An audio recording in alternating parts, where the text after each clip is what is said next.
wild card weekend, and this Saturday night, the Bears completed their first comeback in franchise postseason history, largest, I should say, rallying from a 21-3 halftime deficit to stun the Packers 31-27. Chicago scored 25 points in the fourth quarter, their most points in a quarter in a playoff game since 1940 in the NFL Championship. It's been a minute. Meanwhile, on Sunday, the Eagles season came to an ending with a 23-19 home loss to the Niners after the 49ers took the lead on a Brock Purdy touchdown pass to Christian McCaffrey with just under 3 minutes to play. Philly drove down as far as the Niners' 20-yard line, but then their drive was stalled. So, bad loss for the Eagles, bad loss for the Packers. Which one was worse? I'd say the Eagles' loss was worse as those are those two examples that you're giving me. I had somebody else in mind, but you didn't bring them up. So I'll wait until later on in the show when we touch them. But if you're telling me those are my two choices, I'm going to say it's the Eagles. Why? Because it's inexcusable as to how it went down. You know, it's like when you look at the Packers and whatever, I know you had a 15-point lead, Chicago comes back, but once their defense came alive, you saw what they've done because you've seen Chicago do it all season in terms of coming back offensively. And we're talking about the rivalry that is fomented between the Packers and the Chicago Bears. And you're in Chicago at Soldier Field, you got to go against these cats. I mean, it was a madhouse there. You're the Philadelphia Eagles, you're on your home turf. You're the reigning defending Super Bowl champions. And it's one thing for us to rave about Kyle Shanahan and what they've done offensively. Robert Saleh and that defense, even though they deserve credit, how hard was it considering how predictable the Eagles' offense was? I'm listening to NFL analysts all over the place tell me that you could close your eyes, go to sleep, take a nap, wake up, and still predict. You understand with blinders on what the hell the Eagles are going to do because they were so transparent and predictable all season long. Nothing changed up. And that's where the disappointment lies. People are going to lose their jobs in Philadelphia because of what we saw. We're talking about a team that was the reigning defending Super Bowl champions at the time with a Super Bowl MVP at quarterback, all worldwide receivers, a big-time tight end, a decent offensive line even without Lane Johnson, Saquon Barkley, a former 2,005-yard rusher. You had all of that on the football field yesterday, and you were predictable. Think about that. Nobody, no surprises, nothing innovative, nothing. That's why this loss is so bad. Not because they lost, because of how they lost. I'm about to give you a Stephen A. compliment sandwich here. That was a beautiful soliloquy. I love all the words you use. You're like a human thesaurus. As I continue to grow in this business, I hope one day I can be as good as you, and you dead ass wrong. Because if you the Green Bay Packers, you supposed to be the big brother, but you didn't be not the little brother, the big brother. The reason Ben Johnson walk out to the middle of that field because he knows that they're better. He believes that they're tougher. He believes that they're built out of something that the Green Bay Packers aren't built out of. When you watch this team play against the Packers the entire season, there was never a minute in the game, which they barely trailed, that they thought the Green Bay Packers were better than them. The interception late in the first game by Keyshawn Nixon, they thought oh, that's my fault. That's on me. I had that throw. When they get the onside kick, when they score late, when Caleb Williams is standing in the middle of the field doing this, he planned on being there. He knew he was going to get to do that celebration. And if you the Green Bay Packers and Jordan Love is healthy and Matt LaFleur is coaching his butt off and you're up 21-3 and you got Jeff Hafley who is going to be on so many head coaching lists, you got to finish the deal. And when they start ticking away, when they start counting that lead down, when things start to get a little close, guess who got tight and guess who didn't? Guess what team seemed like their quarterback was a veteran on his second deal? Guess whose team seemed like their head coach was a guy that had been in NFC championships and divisional playoffs rounds as a head coach? The Chicago Bears. And so if you're the Green Bay Packers, it was Detroit was punching us in the mouth for the last 2 years, but we own Green Bay. Aaron Rodgers talks about, the Chicago Bears, Aaron Rodgers talks about how much they own the Chicago Bears. They cannot say that anymore. This was a much worse loss because this is the team you got to see 2 times a year forever for the rest of your existence. Absolutely. I mean, when we're talking about the games, it's no surprising what happened with the Philadelphia Eagles. We've seen this happen all year. And when you start to think, like, are we really disappointed? Or is this what they had coming to them? When I look at the Green Bay versus the Chicago Bears game, one of the things that we stand out, Matt LaFleur did not finish, and that's what he's going to kick himself for. It's not because they didn't show up. It's not because they lost the game. It's because they were winning the game so handily that nobody would have expected this to happen. And when you look at the last 5 playoff games or the last 6 playoff games under Matt LaFleur, they're 1-5. That's something to take into consideration. When you look at that they lost the last 5 games of the season, that's something that you need to be alarmed about. Well, this is also the team that had a quarterback that's playing in Pittsburgh now that scored a touchdown, that did the discount double check, and it was abundantly clear that you could read his lips, and he said, "I own you." That was Aaron Rodgers' message to the Chicago Bears fans. So now when you had an opportunity to put this team away, in the words of Ryan Terry, the little brother got fed up and said, "No, not today, big dog." And that's the biggest disappointment, because you have Philadelphia, who has shown you to be who they exactly are, now a team who takes the lead at halftime and then they squander the opportunity. Well, let me say this, Ryan Terry. I mean, beautiful soliloquy. I knew it was beautiful soliloquy. You know what I'm saying? Not to mention the fact, I mean, you know, you're just therapeutic in your verbiage. I must say that, all right? And Cam, you ain't too damn far behind, Mr. 4th and 1. I mean, I'm feeling y'all where y'all coming from, all right? Y'all dead ass wrong. And I'm going to tell you why.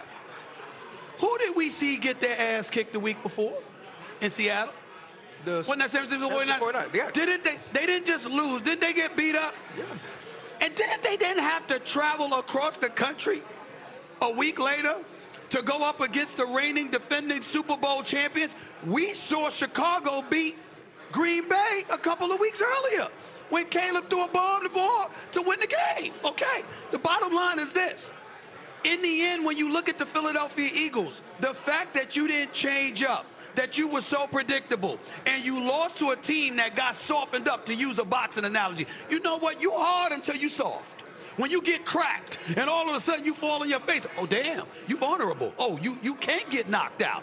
This is what happened when you were San Francisco, and we saw what Seattle did to them. You fly across the country 3,000 miles, and you outplay and you out-physical the reigning defending Super Bowl champions at the time, and we just going to ignore that.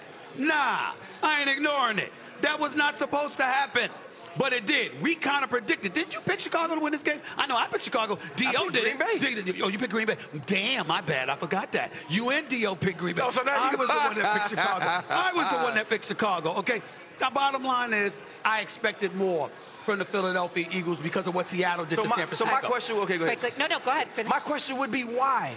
Why did you expect more from Philadelphia? We've been expecting more from Philadelphia for 18 weeks. I'll answer it quickly. We've been asking them to turn it up, Stephen A. Because they're champions, they know what it takes, and I thought that the personnel that they have, because they've been there, they would make the necessary adjustments. We knew that the Niners' defense was not great, so Philadelphia would go out and have to score more points than the Niners. Obviously, that did not happen, and now they're bounced from the playoffs. But tonight we got a big game here in Pennsylvania, right? Because the Steelers and Texans are going to go at it. Yeah. And we could talk all day about the Packers. The reality is, Packers' old quarterback is now here in Pittsburgh, right? And he plays for the Steelers. So tonight, what does Aaron Rodgers need to do if the Steelers are going to win this game, Cam? Control the game, control the tempo. Do what he did last week in controlling and minimizing mistakes. With this team in a defense that's led by DeMeco Ryans, those guys get after the quarterback. He cannot get flustered. That's why I have a lot of hope for the Pittsburgh Steelers, because you have a veteran quarterback that's not going to get rattled and being forced to make mistakes. With the Houston Texans team, #1 defense, they're extremely physical. They play behind that physicality with zone pressures and all things of that such. When Aaron Rodgers gets his key player back in DK Metcalf, how does that look? When you start to see how he manages this game and keeps the pressure on that defense, that's going to be the common denominator with this particular match. In order for the Steelers to beat the Houston Texans, Aaron Rodgers needs to have a virtuoso performance. Aaron Rodgers needs to turn the hands of time back. Aaron Rodgers needs to be the player that he was in February of 2011 when he was playing against us in Dallas. That's a long time. He needs to be somebody that makes every single throw. He needs to be a guy that can create when he has an opportunity to create. And he needs to be the same player that he's been down the stretch that tells Calvin Austin, go cook him, go make a play. That tells Kenneth Gainwell, I want you to get out there and run a go. He has to be more than just a player. He has to be the leader that he's been all year, has to be the mentor that he's been all year. And he has to be the quarterback that's made every throw when they've needed him to get him to this point. And he got to rely on DK Metcalf. At some point, DK Metcalf got to go out and beat Sting. DK Metcalf got to go out and beat Lassiter. Everybody needs to step up. But Aaron Rodgers needs to be the guy that they acquired in the offseason that they thought could elevate him in this moment. Let me tell you something right now. Contrary to what my physique would tell you, I like meat and potatoes. I like meat and potatoes. Contrary to what my physique would tell you, okay? I like meat and potatoes. We ain't having this conversation about the Steelers without mentioning that offensive line. You got to protect that man. Yeah. There's two dudes, Will Anderson and Danielle Hunter. They got 27 sacks between them. They coming. Boo. You got to protect this man. Hold it. There's nothing to boo about. There's nothing to boo about. Listen with your ears, not your mouth. I'm telling you, you got to protect this man. Aaron Rodgers can't do it if they can't protect him. These brothers are coming for him. Yeah, you got to get rid of the ball quickly on some occasions, which he's an expert at doing. But damn it, I want to see passes down the field. Metcalf is back, right? Horse is still there, right? You got some cats. Thielen is still there, right? You got Valdez-Scantling. You got cats there. You got to go. You got to throw the ball downfield. That means you need a little time. We can't talk about Aaron Rodgers. You only been sacked 29 times this year. We can't talk about Aaron Rodgers if we're not talking about an offensive line that protects him. You have to protect this man because, oh, my Lord, there has been no reason this season to be more fearful of a defensive front coming at you that like tonight. Tonight is the biggest test for the Steelers offensive line. They got to protect that man. So you got to protect that man. Aaron Rodgers played well against the Ravens, right, in their last game of the regular season. If he plays that well tonight, can he get it done? Not 2011, the last game against the Ravens. If he plays like that again. If he plays like that again, the Pittsburgh Steelers find a way to win tonight. Okay. Contrary to what people may believe, Aaron Rodgers is the last person that I'm thinking that this game comes down to. I think Aaron Rodgers will show up like he's shown up each and every game. The times that Aaron Rodgers struggled, it was because of the others.